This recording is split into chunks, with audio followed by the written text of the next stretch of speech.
eyepiece, actually ang eyepiece ko diri is more on Tibuli. Ang blaan diri gamay lang. So majority ang Tibuli diri nga daw halos dito man sa ilalim nga lugar sa Tibuli. So after sang outreach nila, pagkagabi, gusto niya gid nga mabanding ang yaman nga mga katribo kagaparintihan o pud sila ni mayor nga mahutik gid bala ang problema sa amon nga sitio dito sa ibabaw. Kaya ang amon nga sitio sa ibabaw dali kumpleto na tani, may tubig, unlimited ang tubig namon dito, may ara kuryente, may ara na kami nga eskwelahan. So ang problema lang namon dito ang kalsada dito. Eh, as naman lang kami sa barangay magpakayo, pag ulan na naman, guba naman. So nakita ni Kong Libo, ang problema namon dito, nga isa ka ginapasalamatan sa barangay council nga naabot niya git ang amon nga mataas na portion sa amon nga barangay nga problema sa eyepiece community na paabot gid sa iya. So kumpleto ang package ng iya nga nga outreach program. Tapos ang gabi, ara sila nga kapalipay, may mga may live band sila. Tapos amo to siya nagahan siya, wala siyang tulog. Nagahan sila ka istorya ni Mayor. Kung ano niya kay Mayor, kung ano man nila pangayon ni Mayor sa iya. So dako ginamon nga pasalamat nga naabot niya kami diri. Kaya hindi lang subong siguro nga panahon. Kag isa pa nami ang ginplastar niya nga program para man diri sa amon nga barangay. Possibly. Gin-introduce naman ako sa isa na staff. Upod kami sa mga kagawad ko. Kung ano nga mga, actually hindi ko na panghambal kung anong mga amount kung amon isa sa tuan. Basta ang priority niya ang kalsada din namon. Kag ang ginahutik man sa amon nga mga eskwelahan diri, amon lang kaysa ang program namon nga piyesta diri madiliman kung kaysa. Kay matungnan ba lang ang amon nga duwa ka eskwelahan nga dalagpo diri ang high school namon kag elementary. Wala sang gym. So daw gipaabot nila kahapon dito nga na natuon naman sa mga priority project ni Kong Libo. Kaya yung ginuunan niya man abi kung ano ginang kinahanglan nga pwede nga unahon. Kapliwanagin. Dari lang. Ay, sityo. Puti. Okay. So ang ibang nga taga diri sa Italo nagsaka man dito sa ibabaw. So bastante man ang dala nila. Halin sa para sa outreach nila hasta sa pagkaon, hasta sa merienda. Gidala nila naman sa bukid si Jollibee. So, hindi lang Amo gani istorya kami sa lingko. Matapos lang ang panulitika ni Kong Libo, magdirigulang na lang yung mga tao dito ang hindi sila malipad sa pangalan nga Congressman Dibotuan kay pinasaka niya sa bukid si Jollibee. So isa man na kang ginapasalamatan nila nga ang akong nga mga eyepiece nga balan naman kung pagpigado man, at least naabot ni Jollibee por medyo sa pagpatigayo ni Kong Libo sa ibabaw. Dok Sandigan po kapa mayadayan nga aga sa aton mga kasimanwa diri sa Barangay Puti, Municipality of Nurala, Province of South Cotabato. Ang aton nga kuandra pareha silang kaingin kag mga bala nato nabi nga video mga bukid-bukid na siya. Kamusta ang imo mga suporta sa aton mangungumad nga medyo kaingin ang ginatawag sila kay bala mo bukid kap. Actually nadula ng kaingin diri sa amon. Wala na sing may nagasunog sa ibabaw kay may program si Mayor nga every ordinance ng Nurala every year may ara ang nakaabil gid ang amon nga barangay halos diri permi ang tree planting sa iya nga programa diri sa duwa ka purok namon sa ibabaw. Pero ang wala na sing may nagasunog. Balan mo man ang sa ibabaw abi ang source of pangabuhian lang nila dito is saging, mais. Amo na gapanguling sila pero hindi man ginatumba ang mga kahoy gid nga mga pato dito mga nagatubo lang mga sagaban sa mga ilang at anong.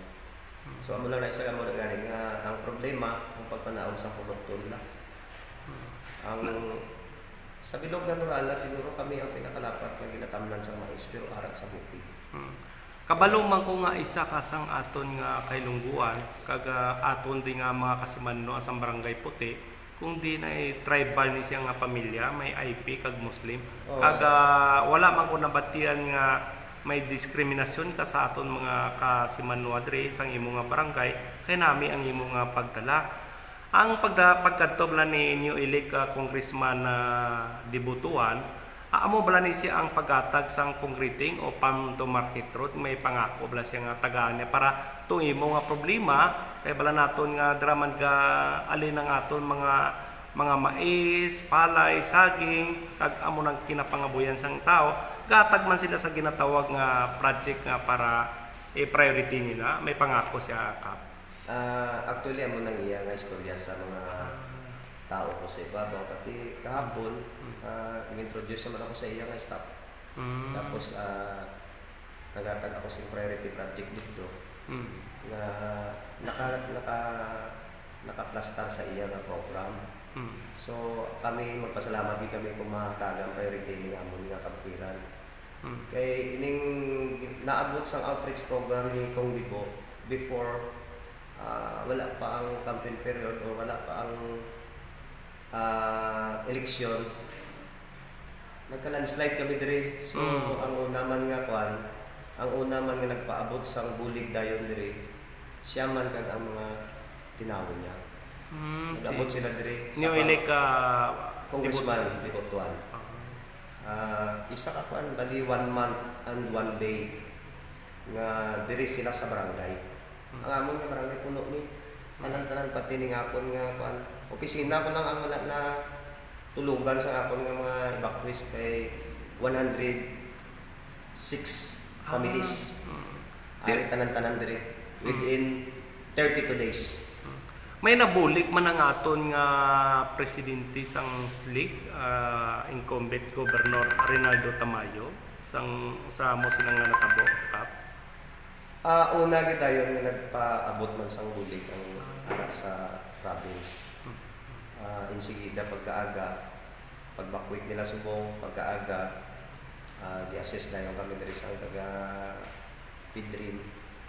Okay, provincial. Tapos pagkaaga nagtulong sila tanan-tanan diri kumpleto sa mga gamit. So after 3 days nag-abot naman ang halin sa kay Congressman Bibo nga bulig. Nga ginapangunahan pagdulong diri ni Serbo nga gamo. Ti kamusta ang bulig sa aton nga very energetic nga Honorable Clemente Pidok? Aksyon ng Nurala. Ay, oo. Hindi mo ginapunggan. Gulpe lang nagaulhot, gulpe lang nagapan. Tanan nga problema, siyempre ako ba, kuman ako nga kapitan. Una sa kay Mayor, kami una nagadamok na yun. Ti kaya kabalo kita nga si Pidok, Clemente Pidok, Mayor, dati man na siya nga kapitan, amo na nga doon nabatyagan niya ang pagpalangga, kag nabatyagan niyo man ang iyang aksyon sa aton mga kasimanwa diri. Pag naintindihan niya kung ano ang ginabatyag sa mga barangay official, lagi sa mga kapitan pagabot sa mga problema nga binarangay. Nalipay man kami siguro kap kay nakita ka namon kay dogadali ka man kag ang imo nga mga tao kumpleto imo nga mga barangay kagawad ara si Sir Randy Committee on Peace and Order. Kamusta nga aton peace and order diri subong sa imo nga Sa Subong, wala kami sa mga report ng mga Subong. shot accident? Oo, bisin mga husay diri kay nagainaway. Subong lang ako. Before abi may nagkanatabo diri.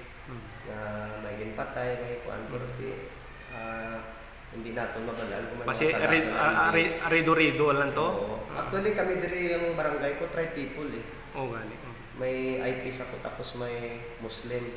To kinabot sa lingon nagatag ka sang Muslim sector nga daw ilang mga committee kung may mga problema Muslim to sila to ga tigayon kung hindi kaya dalon diri mo. Yes, kaga pati man sa aton mga IP nagatag ka man sila to nga medyo ginatawag sina purok lupong taga pamayapa siyempre kaupo ang aton nga ara gidang committee on peace and order kagawad siya gidang kwanto bago diri sa akon may ara kami nga ginako namon ang purok empowerment Balao. So sa IPs ko may ara man sila nga pamaagi sa tribal settlements sa Muslim. Actually ang akon nga IPs nga kagawad diri maliban sa IPMR is dalawa ka IP ang akon nga kagawad, si kagawad Makasa kag si kagawad Pandat. Kag may isa man ako kagawad nga Muslim, si kagawad Darwis nga Kawit. So muna sa doon lima budlay dala kay may ara nga may pundo nga naga-assess ang aton nga mga tao. Labi na gid sa IPs, hindi ka abot diri sa akon ang ilang Mga problema. kay Medyo layo. Nahusay na sila nga daan dito. Kaya amon okay. nga kwan, kaya siyempre may ara kami IPMR, may ara kami IPS, tapos may duwa pa rin kami ka IPS nga counselor. Maliban lang kung may kasalan sa kuno, pabulig sila sa kapitan. Haling sa pamalay, hasta sa kasal. Pag wala ganyan kami nagalin dito man sa ibabaw, sa SD Farm, na malayo kami dito. Oo. Tagaputi, nakapot kami dito sa ibabaw. Dalo na to kamag matuto. Madamo gid nga salamat amo ni ang inyong Doc Sandigan gatag sa kanginan sang aton nga mga katawan re kag TV9 si Bagwis Angelito Europa si Ma'am Sinaida kabisir ng TV9 and Jake Isalik from Big News. Basi may mga ara ka sa mga parking words kay balang ko medyo gadali ka pag nalipay man kami ginaksip mo ang barangay update nga wala ka sang ginatago kaga nakita namo ning symposium nga giway mo ginapabayan ang aton mga kababayan parking words. Subong abi, bali wala kami isang tao nga ginapili. Actually ang akon nga barangay Subong nahimo nga inistambayan sa mga IPs ko. Diri adlaw-adlaw ginadri ari sila. Mga pita mo ta, pagkuhan ka mo, kaya tungod nga ako ng gusto nga amon nga nga barangay. Ara kami sa idalo, gusto mo naman magabandi sa ibabaw. So ang amon nga tagline diri is, Abanti Puti. Abanti Puti. Madamo gid nga salamat. Amo gid ang aton nga pwede pakibangkit lang mo pangalan ka para mabatian sa aton mga kasimanwa. Punong Barangay Randy Cardusi, sang Barangay Puti, Norala, South Cotabato. Thank you.